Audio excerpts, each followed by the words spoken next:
Bitch. Bitch. Bitch.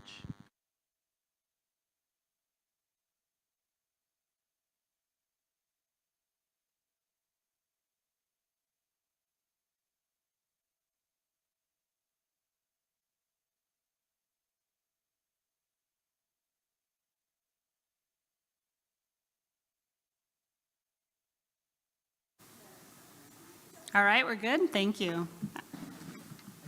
Okay, it's 7:33. I'm going to call the meeting to order.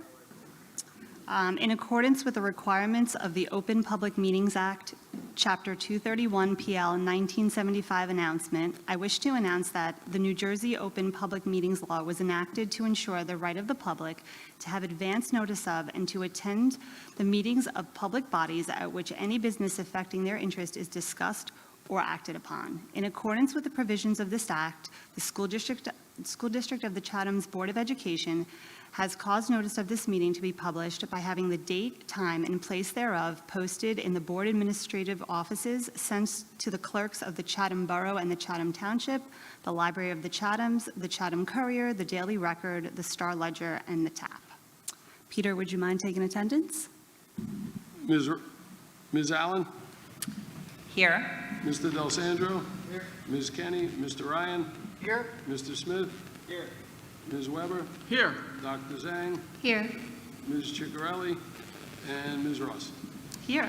7 present and accounted for. Great. If you are able, please stand and join us for the Pledge of Allegiance. The flag is right behind Dr. LaSusa.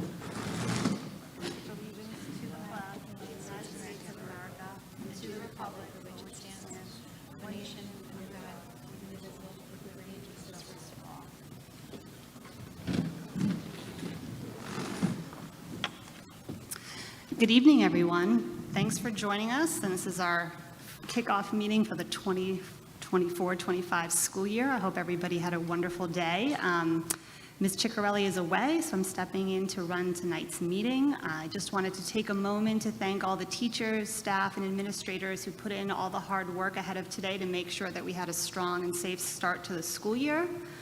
I have twins that are in 8th grade. This was their first day of 8th grade, and I had to laugh to share some of their positives and negatives. If everybody would like to know, they thought the middle school looked, quote, glammed up and much better with its facelift of new painted hallways and light fixtures. The bus was on time, which is always a good omen in my mind on a first day of school. And the only negative, which is debatable, is that there was a lot of discussion about a bigger crackdown on cell phone usage, which for a 13-year-old is a negative, but I'm going to say that as a parent, I'll take that as the third positive. So not a bad day.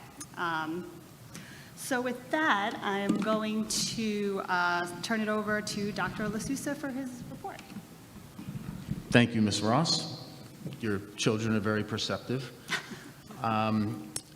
Just some brief items under my report. Our enrollment as of this morning stood at 3,551 students. We had a small burst of new registrants toward the end of the summer, last couple of weeks. They were concentrated from the Ivy, which I think is beginning to become well occupied, and as a result, we're getting some students from there. But we were pretty much fully staffed. We have 1 or 2 individuals who will join us within the next few weeks because they were hired late in the summer. We have 1 or 2 other, minor issues with positions that we're trying to cover right now. But overall, compared to where we were just a month, 6 weeks ago, we're in very good shape. We do have some resignations on the agenda, and we are actively in the process of trying to fill those vacancies so that we don't have any gaps in staffing. But overall, we're in pretty good shape. Opening day was today, obviously, like you said. It went relatively smoothly. We always have some hiccups, but all of the schools reported a positive beginning. And our buses were running mostly on time, a few minutes late here and there, but for the most part, what we would want. We had a great couple of days last week with our staff that Dr. Donahue planned, and I think we had a good overall start to the school year. And now that the plane is taken off, we have to try to keep it in the air and moving swiftly. So tomorrow will be the day where students are probably a little bit more tired than they were today, and then we'll just move through the week and look forward to the long weekend. So that's where we are in terms of the opening of school. Quick question on the Ivy and the development on the corner of Southern, the old Charlie Brown's. Is the Ivy like 80% occupied? Do we have an idea of how much further they have to go in terms of filling? It was 72% as of August 15th. Very good, okay. Thank you, Mr. Strickland. I read it. August 15th? It was 72%. Okay. And the old Charlie Brown's is supposed to come online by the end of this year? Sorry, it's 87% leased, 72% occupied. 87% leased. Leased, 82 occupied. 72 occupied. 72% Yep, sorry. occupied, okay. Thank you, Councilman. Thank you. And I don't know about the old Charlie Brown's. Okay. Any other questions for Dr. LaSusa?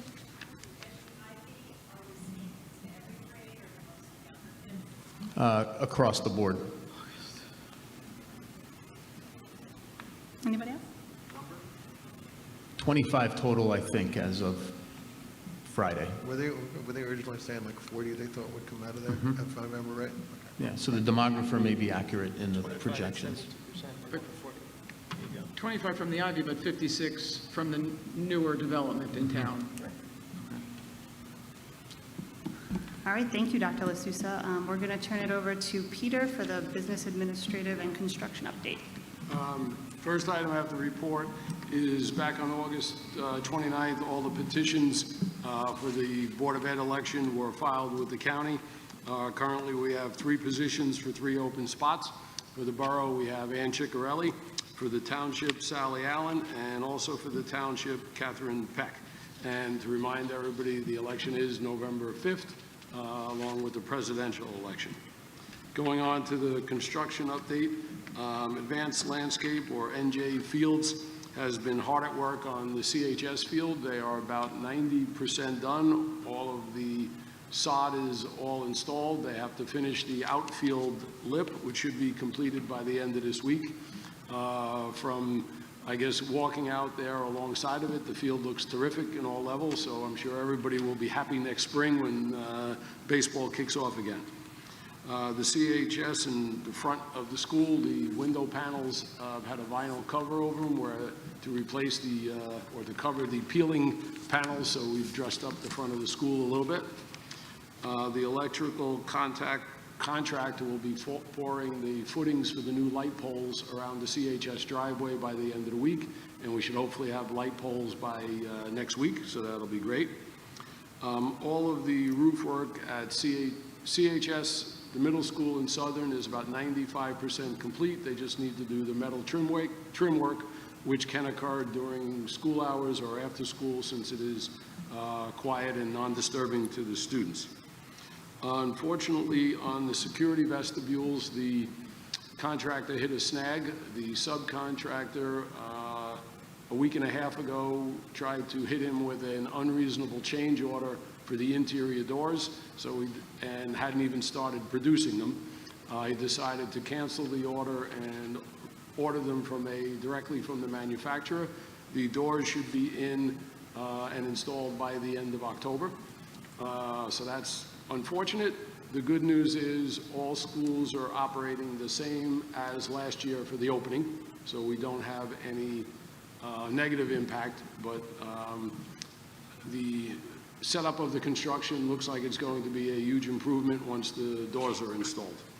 And that's, and the maintenance and custodial crew, again, in my opinion, have gone above and beyond getting the schools ready. They all look pristine, neat, and clean, and hopefully the students didn't mess them up too much today.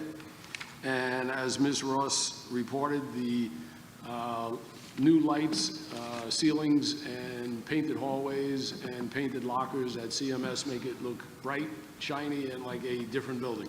It is, I wish we took before and after pictures because it looks incredible. That's all I have. Great, thank you, Peter. Anybody have any questions for Peter? When they bring in the new security vestibules, can you just remind us when they're actually going to be doing that construction? Is it going to be done on the weekends and nights, or? The only school that volunteered to have them work between 9:30 and 2:30 was Washington Avenue School, because the principal said, if I need to, I can make the gym entrance, the front entrance for one day. Other than that, all the other schools will be after hours or Saturdays, due to the fact that we can't close the main entrance at the high school, middle school, Southern, or Milton. It's just too difficult, so. And the contractor is well aware of that. Thank you. Thanks, Peter. I'm going to turn it over to Ahana for our student liaison report. And she has her own microphone today, so take it away. Okay, so I'd like to report a great first day back on behalf of the high school.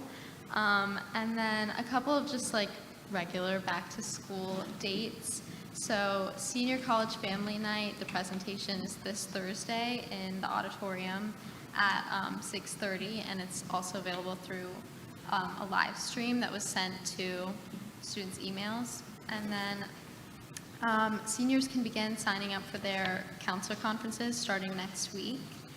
And then just a couple of dates coming up. So next Wednesday is the CHS Picture Day, and then that night is CMS's Back to School night. And then CMS has their Picture Day on the 11th, and the 12th is the CHS annual activity fair. So clubs, any activities that students want to get involved in at school. And that's it. Thank you, and congrats on starting your senior year. Very exciting. Thank you. For committee reports, we'll go to Ms. Weber for personnel. We have not met. That's right. And the same goes for curriculum. And Peter, do you Your have next meetings are 9/11. 9/11 for both? Yep. Okay, so September 11th for personnel and curriculum. Brad, do you have a finance update for us? Yes. Finance met on the 21st, ahead of the school open. We discussed the 23-24 audit. We don't anticipate any issues there. We discussed at length the construction update that Mr. DeQuilla just gave. We discussed the status of the various buildings around the campus and thank the custodians and maintainers for doing such a terrific job in cleaning and getting the schools ready for the school year. We discussed an issue with we had a driver position out for a 18 to 21-year-old program at CHS, bus driver, which we have not been able to hire yet, so we outsourced that to First Student. And Mr. LaSousa, Dr. LaSousa gave us an update that the school buildings are ready to open, and we're ready to start the year. That's it. Our next meeting, Mr. DeQuilla, remind me? 20, It's the third week, Fifth? I think. one second. While Peter, 25th. go ahead. While Peter looks it up, is there still a shortage of bus drivers across New Jersey, or is that just affected? There is still a shortage. Bus drivers are hard to find. I've been told by First Student that they have all of their outstaffed and have quite a few subs or drivers waiting and waiting. That's why they were able to supply a bus driver during the day for our 18 to 21-year-old program. So First Student, I don't know what magic they've worked, but they have extra drivers, but most districts do not, and of course the state. And the next finance and policy meetings are September 25th. 25th. Okay. Thank you. Any other questions for Brad? All right, we'll turn it over to Mr. Ryan for policy and planning. Thank you. Policy met on the 21st. Among the discussion topics were a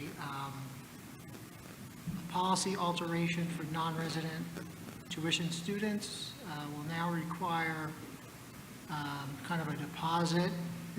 These are instances where people are buying homes in Chatham, but they haven't closed on their home before the start of school, and they still would like to send their kids to the district, even though they're not living in the district yet because they haven't closed. So we're altering the policy there to provide a check that needs to be submitted for the tuition while they're in this waiting period, which will be refunded when the student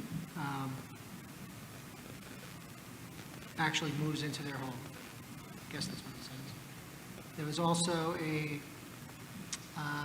tuition inquiry from a staff member moving out of Chatham that would still like access to the staff rates for tuition, which was granted.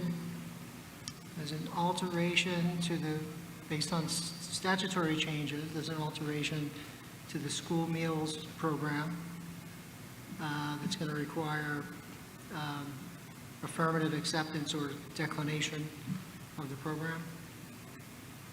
And there's some policy recommendations for first readings, relations with vendors.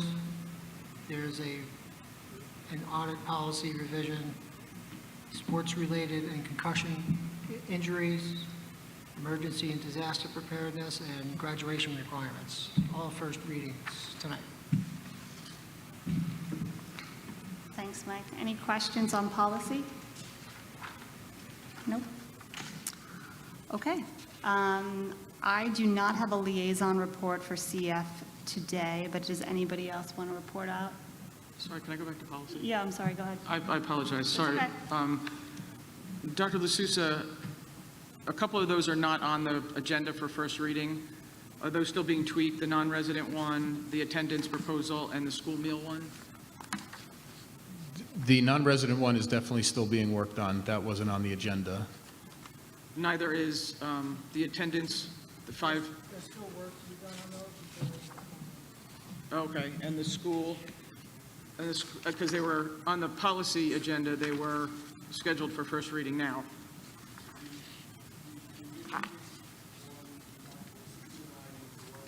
The wording to add for the comment that Mr. Ryan said that we need to put in something when someone presents a lease that, or a contract that they will be moving in, we want to take a down payment on the tuition if they want to start attending school, Yep. and then refund if they make the appropriate timetables. Yeah, I got that So one. that needs to be done by Dr. LaSousa and I, hopefully for first reading at next meeting.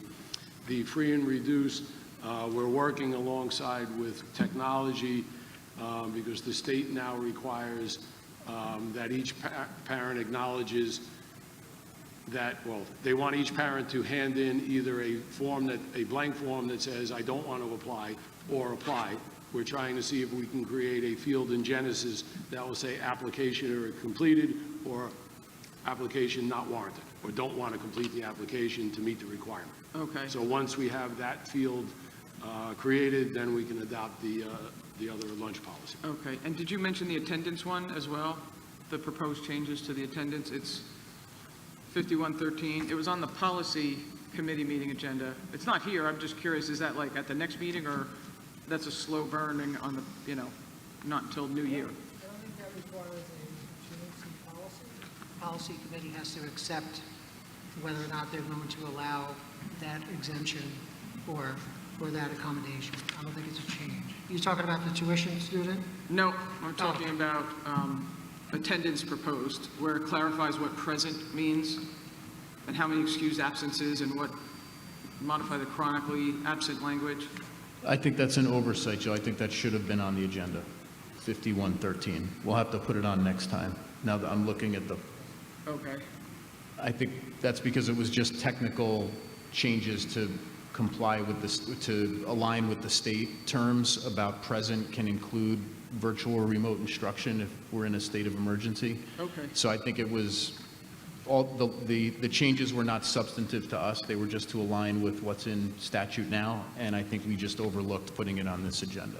Okay, so that'll be on the next So one. we can put that on the next agenda. Okay, I just yeah. wanted to make sure we weren't going to get jammed up if somebody has chronic absences. Okay, very good. Thanks. I was just trying to compare what we said we were going to do first readings on to what we're actually doing first readings on. And just to clarify, some people think, oh, I have a house in town, but I haven't moved in yet, you actually have to move in. The student has to lay their head on the pillow 50% of the time. So a lot of people think, oh, I have a house, I pay taxes, I'm in, but that's not how the statute reads. So even though they have a house, it doesn't necessarily, they still would have to pay tuition or, make some arrangement. Thanks, Mike. Thanks, Susan. Yep. Okay, any other questions on policy? Nope. Okay, so coming back to the liaison reports, does anyone have anything they would like to chat about, or we'll wait till the next month? All right. So I would like to make a motion to approve the minutes of the July 15th meeting, and I believe that was only a public session. Yes. Okay. And I'll remind everyone that Mr. Del Sandro, Mr. Smith, and Dr. Zhang need to abstain. That will still give us 4 out of 7, so we can approve them. We don't have enough of the right people to pass. That'll give us 4 out of 7, so we can still approve the minutes. Okay. Okay. Cue it up next time. All right. Okay, so we are ready for our first opportunity for public commentary.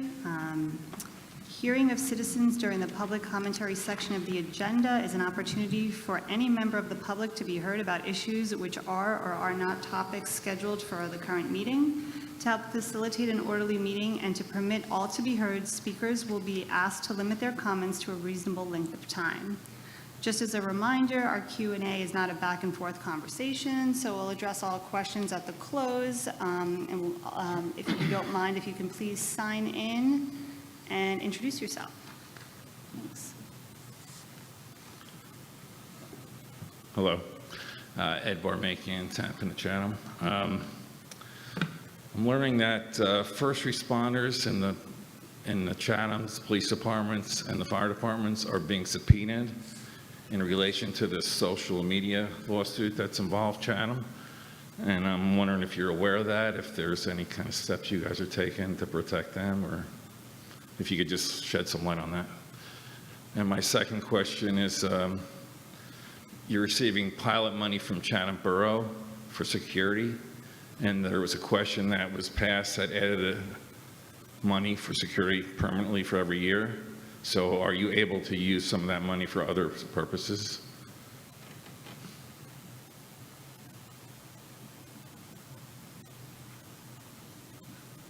Good evening to all. Bill Heap. School is open. I always found it strange as someone who never went to school before Labor Day to see that kids are going to school in August, but I guess things change.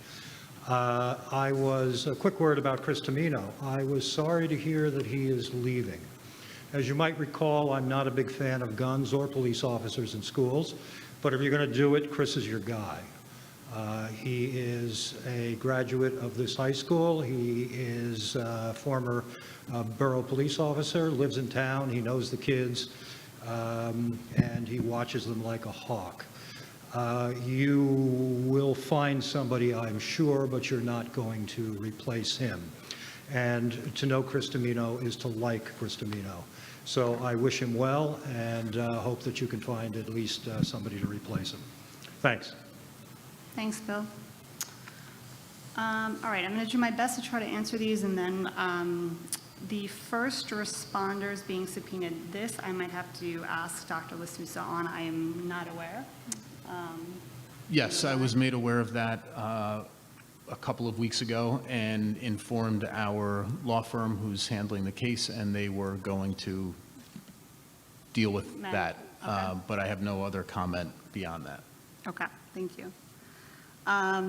For the pilot money with the borough, I do believe that we were able to utilize some of the expense for the Class 2 officers.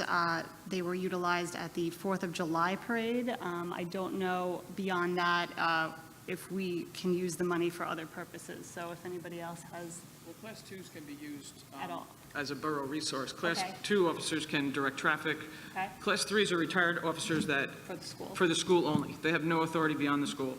Class 2 officers do have authority beyond that. They can direct traffic, and they all report to the chief. Right. One of the distinctions is they carry a weapon, but they have to return it to headquarters, Class 2, at the end of the day. Class 3 does not carry a weapon. So the borough is paying for one this year and one next year, for a total of 2 at the end of that, as with some of the pilot money. And unfortunately, which is very generous, it's very nice. We have a lot of shared services with them, the gym, the fields, which is fantastic, and they're great partners. And, they can't cover all the expense that will come out of the IV, but this is a good faith effort to try and help defray. I mean, some of those expenses have already exceeded the cost of that, but again, we have our budget, they have their budget. So again, we love that we're partnering with the borough, and it's been very helpful, and thank you. I'll just chime in case I interpreted the question the wrong way, but I interpreted part of the question to be, now that we are receiving some revenue from the borough for the purpose of Class 2, Class 3 officers, can we then take some of the money approved in the question last November and steer that toward other areas? And the answer is no. No. Okay. We must use that money for security-related purposes. But I'll just remind everyone that the dollar figure for the question in November was tied directly to the 6 security vestibules at each of the schools. So that dollar amount was based on what it would cost to install security vestibules, but that dollar amount is only a portion of our total security spend.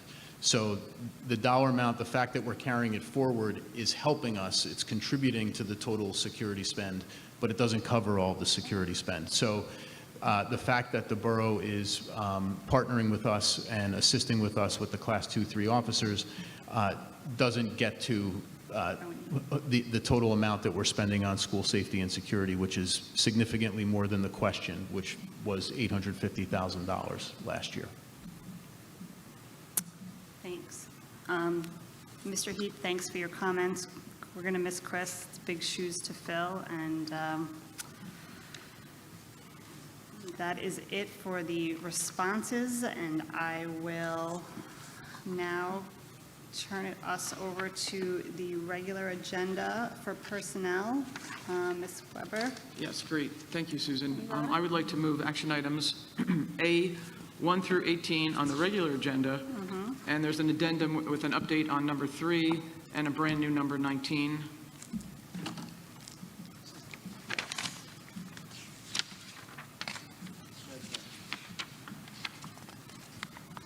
Is that Chris that seconded?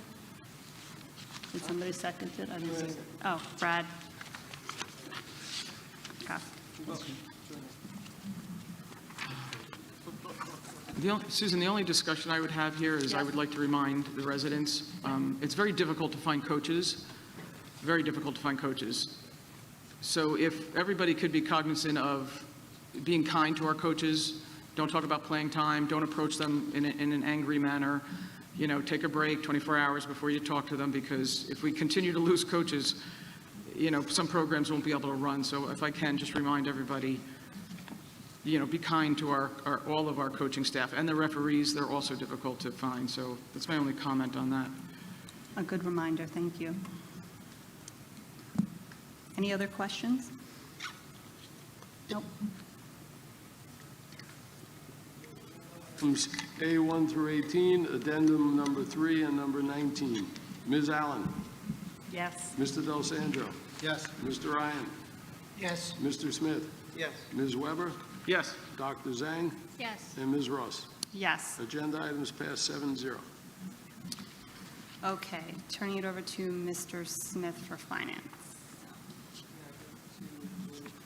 Facilities, agenda items B1 to B22 to a vote. We've got a number of donations from the Chatham High School PTO. We had a generous donation to purchase 2 gaming nets for 9 Square in the Air. From the Chatham Booster Club, a donation towards the purchase of field hockey goals along with the field hockey club. And again, from the PTO, a shed for the high school to be used to store PTO supplies. And finally, the Farm at Green Village made a very generous donation of compost, potting soil, mulch, etc. So we thank all of our donations. Second.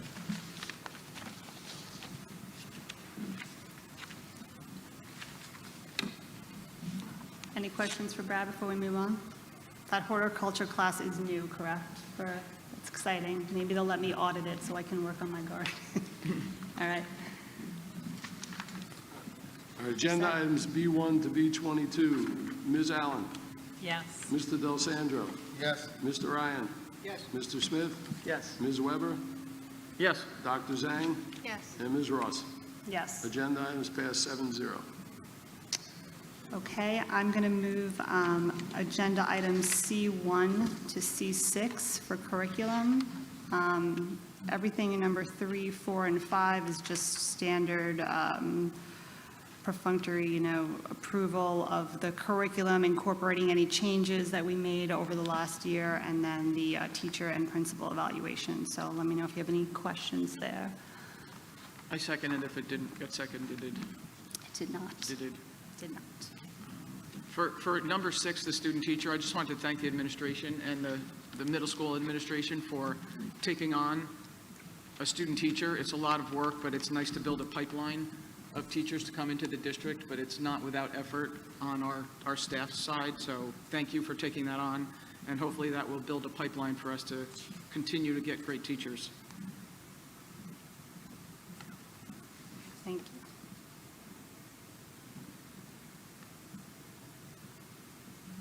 Agenda items C1 through C6. Ms. Allen? Yes. Mr. Del Sandro? Yes. Mr. Ryan? Yes. Mr. Smith? Yes. Ms. Weber? Yes. Dr. Zhang? Yes. And Ms. Ross? Yes. Agenda items pass 7-0. Okay, over to Mr. Ryan for policy. Yes, I would like to move action item D1 on the agenda for a vote. Second. On the FAFSA, Dr. LaSousa, can you just explain that? I just don't want this to come as a surprise, the graduation requirement that students now have to apply for the financial aid. Actually, back in my day, in the dinosaurs' day, some parents had trouble. They didn't want to apply, and they thought it was, not in their best interest to apply. But now, if you could maybe just 30 seconds on the new graduation requirements. Yes, there's a new requirement that students need to be informed, made aware of the FAFSA, and completed as a condition of graduation unless they, if they're 18 years old, or their parents indicate that they're waiving the need to complete the FAFSA. So we've developed a form, and we will be going out to all of the seniors once the FAFSA is released, which is another month or so away, I believe. And then we'll enable everyone to sign off that they're not going to go ahead and complete the FAFSA or indicate that they have completed the FAFSA, and work with anyone who might need assistance and support in doing so. And the intent is there's money being left on the table for certain, kids. They're not filling it out, but yet they would have qualified otherwise. Yes. So that's the point of it. So Dr. Right. LaSousa, is the way that would work then is if a student completed the FAFSA and if, let's say they hadn't applied to colleges yet, would they be aware of how much might be, what that number is in terms of affordability if they were going to apply? Like how does the student get made aware and the family that there is money to be had? I'm not sure, because the school is deliberately left out of any kind of financial details from a family. So I think the spirit of it is to ensure that every student is made aware that there is financial assistance available in order to attend college, given support if they need the support to complete the FAFSA.